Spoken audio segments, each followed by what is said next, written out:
Hello student, welcome back to 360 Gyan. Student, आपको आज की इस वीडियो में कक्षा 8 के विज्ञान सब्जेक्ट के मार्च माह की वर्कशीट के आंसर इस वीडियो में देने वाला हूं, तो वीडियो को अंत तक देखें, बिल्कुल भी स्किप ना करें। आप सभी से रिक्वेस्ट है, अगर आप चैनल पर नए हो तो चैनल को सब्सक्राइब जरूर कर दीजिए एंड बेल आइकन पे क्लिक करना ना भूलें, जिससे आपको मेरे लेटेस्ट नोटिफिकेशन मिल सकें।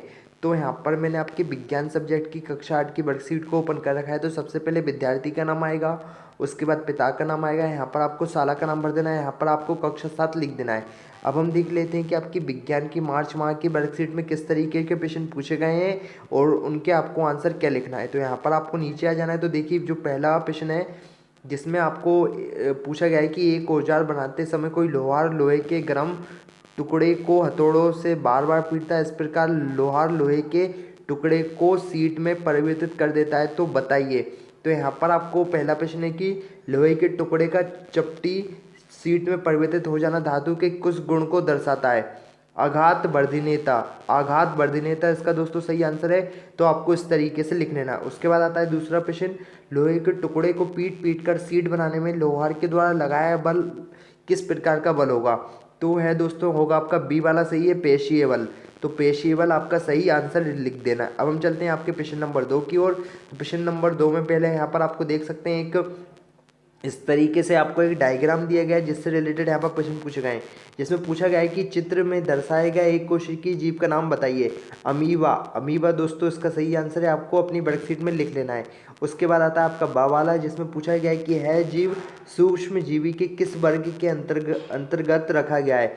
एक कोशिकीय जीव, एक कोशिकीय जीव इसका सही आंसर है, आपको लिख लेना है। अब हम चलते हैं इसके सा वाले प्रश्न को, जिसमें पूछा गया है कि है जीव अपनी आकृति किस कारण से बदलता रहता है। अमीबा की बदलती हुई आकृति इसे गति प्रदान करती है करने में एवं भोजन ग्रहण करने में सहायता करती है। तो इस तरीके से स्टूडेंट आप सभी को उसका आंसर लिख लेना है। उसके बाद आता है आपका द वाला प्रश्न, जिसमें पूछा गया है कि इस जीव के द्वारा होने वाले रोग का नाम।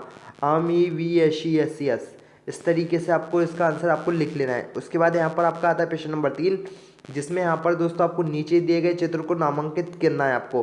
तो यहाँ पर मैंने सभी को नामांकित कर दिया। इस तरीके से आपको अपनी जो वर्कशीट में उसमें इसके आंसर लिख लेना है। अब हम चलते हैं आपके प्रश्न नंबर 3 के बा वाले प्रश्न की ओर। इसमें पूछा गया है कि मान लीजिए जब आप एक अंधेरे कमरे में हैं, क्या आप कमरे में रखी हुई वस्तु देख सकते हैं, यदि नहीं तो इसका कारण लिखिए। तो यहाँ पर आपको लिखना रीजन हम नहीं देख सकते।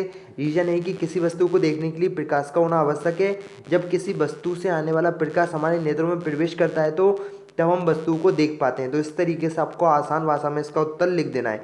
उसके बाद आता है इसका जो सवाल प्रश्न, जिसमें पूछा गया है कि यदि प्रकाश की एक समांतर किरण पुंज निम्नलिखित वस्तुओं से टकराए तो उनमें नियमित परिवर्तन होगा या विसरित परिवर्तन होगा। लकड़ी की मेज, विसरित परिवर्तन। दर्पण, नियमित परिवर्तन। गत्ते का पृष्ठ, विसरित परिवर्तन। स्टील की थाली, नियमित परावर्तन। तो इस तरीके से स्टूडेंट आपको इसका आंसर टेबल में लिख देना है।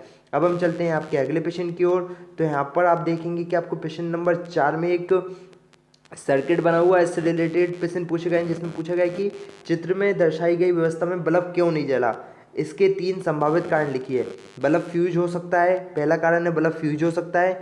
दूसरा कारण है कि सेल से धारा प्रभावित नहीं हो रही है, सेल से धारा प्रभावित नहीं हो रही, इस तरीके से लिखना है। और तीसरा कारण है कि परिपथ में तारों का संयोजन ढीला है। तो इस तरीके से आप 3 पॉइंट लिख सकते हैं। उसके बाद आता है आपका अगला प्रश्न, जिसमें है कि अशुद्ध जल को विद्युत का चालक बनाने के लिए हम क्या कर सकते हैं। इसका मैंने उत्तर लिखा है कि अम्ल, क्षार और लवण ऐसे पदार्थ हैं जिन्हें अशुद्ध जल में घोलने पर इसे चालक बना देते हैं। तो इस तरीके से आप इसका आंसर लिख सकते हैं। उसके बाद आता है आपका सवाल, खेतों में जल देने की 2 आधुनिक विधियों के नाम। दीप द्वार द्वारा, प्रदीप द्वार द्वारा सिंचाई विधि। द्वीप द्वार और प्रदीप द्वार, इस द्वारा दोस्तों सिंचाई विधि। तो इस तरीके से आप इसका आंसर लिख सकते हैं। उसका आता है आपका प्रश्न नंबर 5। तो प्रश्न नंबर 5 की स्टूडेंट मैंने आपको टेबल भर दी है। बीणा, तनित्र डोरी तार। तबला, तनित्र झिल्ली। बांसुरी, वायु स्तंभ। गिटार, तनित्र झिल्ली। हारमोनियम, वायु स्तंभ। इस तरीके से आपको इसका यहाँ पर आंसर लिख देना है। अब हम चलते हैं आपके प्रश्न नंबर 5 के बाकी और। तो यहाँ पर पूछा गया है कि ध्वनि प्रदूषण मानव के लिए किस प्रकार हानिकारक है। तो इसका मैंने शॉर्ट लिखा है कि ध्वनि प्रदूषण मानव के लिए स्वास्थ्य समस्या उत्पन्न करती है, जैसे अनिद्र तनाव।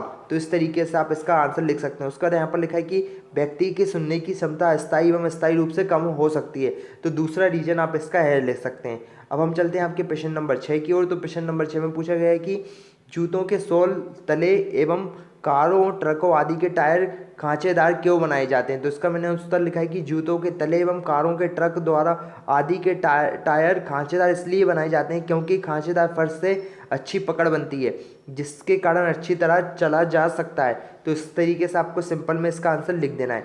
उसके बाद आता है आपका यहाँ पर अगला प्रश्न, जूतों के सोल तले किस प्रकार से घिस जाते हैं। जूतों के सोल तले घर्षण के कारण घिस जाते हैं। इस तरीके से आप इसका आंसर लिख सकते हैं। उसके बाद आता है आपका यहाँ पर अगला सवाल, वाहनों के टायर किस पदार्थ से बनाए जाते हैं। वाहनों के टायर किससे बनते हैं दोस्तों, वाहनों के रबड़ से। तो रबड़ इसका सही आंसर है, आपको रबड़ लिख देना है। उसके बाद आता है आपका दोस्तों, अगर आपको कोई प्रश्न नहीं आ रहा है तो बस आपको उस प्रश्न का फोटो क्लिक करना है और प्रश्न को क्रॉप करना है। उसके बाद आपको फाइनली 5 सेकंड के अंदर वीडियो सॉल्यूशन मिल जाएगा। फिर चाहे प्रश्न दोस्तों आपका होमवर्क का हो, सीबीएसई बोर्ड हो, यूपी बोर्ड हो, बिहार बोर्ड हो, राजस्थान बोर्ड हो, एमपी बोर्ड हो या फिर अन्य किसी बोर्ड का हो। फिर चाहे प्रश्न आपका IIT, JEE mains, advance, NEET या फिर 6 to 12 क्लास का हो। इसके बावजूद आपको केमिस्ट्री, फिजिक्स, बायोलॉजी, मैथ का हो तो आप अपने प्रश्न का सोल्यूशन भी डाउट नेट के ऊपर से कर सकते हैं। इसके अलावा दोस्तों डाउट नेट पर क्लास 9 to 12 के स्टूडेंट के लिए लाइव क्लास चल रही है, हिंदी मीडियम, इंग्लिश मीडियम के लिए, जिससे आप अपना पूरा सिलेबस पढ़ सकते हैं। दोस्तों 3 करोड़ से ज़्यादा स्टूडेंट डाउटनेट पर पढ़ाई कर रहे हैं, तो आप आज ही डाउटनेट एप्लीकेशन को डाउनलोड करें। यहाँ पर अगला प्रश्न में आपका यहाँ पर प्रश्न नंबर 7 है स्टूडेंट, जो आपका प्रोजेक्ट वर्क है, जिसके लिए आपको यहाँ पर 20 अंक मिलेंगे। तो यहाँ पर वनो अनुमल के कारण को प्राकृतिक एवं मानव रूप से वर्गीकृत करके लिखिए। तो प्राकृतिक कारण भी लिख दिए हैं, मानव निर्मित कारण भी यहाँ पर लिख दिए हैं। तो इस तरीके से आपको यहाँ पर लिखना है। वर्षा की अनियमितता, प्राशनों में परेशानी, गलत स्थान पर बीज, पोषक तत्व का न मिलना। इस तरीके से स्टूडेंट आप इस तरीके से लिख सकते हैं। मानव निर्मित कारण यानी कि वृक्षों की कटाई, वृक्ष न लगाना। इस तरीके से आप यहाँ पर 2 पॉइंट लिख दीजिए। उसके बाद आता है यहाँ पर अगले प्रश्न, जिनके मैंने उत्तर आपको दे दिए हैं। इस तरीके से लिखना है आपको, जल स्तर में कमी होना, ऑक्सीजन की मात्रा में कमी होना, कार्बन डाइऑक्साइड में वृद्धि। तो आपका जो अगला प्रश्न है स्टूडेंट, उसका भी आंसर मैंने आपको प्रोवाइड करा दिया है। तो आपका सारा कुछ यहाँ पर मैंने आंसर आपको दे दिए हैं। आप चाहे तो इसका स्क्रीनशॉट ले सकते हैं, नहीं तो आप हमारा जो टेलीग्राम ग्रुप है वहाँ पर भी आपको इससे सभी के आंसर आपको प्रोवाइड करा दूंगा। राष्ट्रीय उद्यान किसे कहते हैं, इसका भी मैंने आंसर लिख दिया है। आपका जो ई वाला है, वनो वर्षा में क्या संबंध है, इसका भी मैंने आपको आंसर लिख दिया है। और आपका जो अगला प्रश्न है, हम कागज़ की बचत क्यों करना चाहिए, इसका भी मैंने आपको आंसर दे दिया। आप चाहें तो इसका स्क्रीनशॉट लेकर अपनी वर्कशीट में लिख सकते हैं, नहीं तो वीडियो को पॉज करके इन सभी का आंसर आप अपनी वर्कशीट में नोट कर लीजिए। और यहाँ पर समतल दर्पण में दोस्तों यहाँ पर मैंने रेखा चित्र नहीं बनाया, तो आपको रेखा चित्र अपनी बुक में से देख के बना लेना है। और यहाँ पर मैंने परिवर्तन कोण का मान यहाँ पर सारा कुछ लिख दिया है। तो दोस्तों मैंने आपको आपका जो कक्षा 8वीं का विज्ञान सब्जेक्ट का पेपर था, इसके सभी के यहाँ पर आंसर आपको प्रोवाइड करा दिए। आई होप आपको यह वीडियो काफ़ी ज़्यादा पसंद आया है तो वीडियो को लाइक करें, शेयर करें और चैनल पर नए तो चैनल को सब्सक्राइब करें। जय हिंद, जय भारत।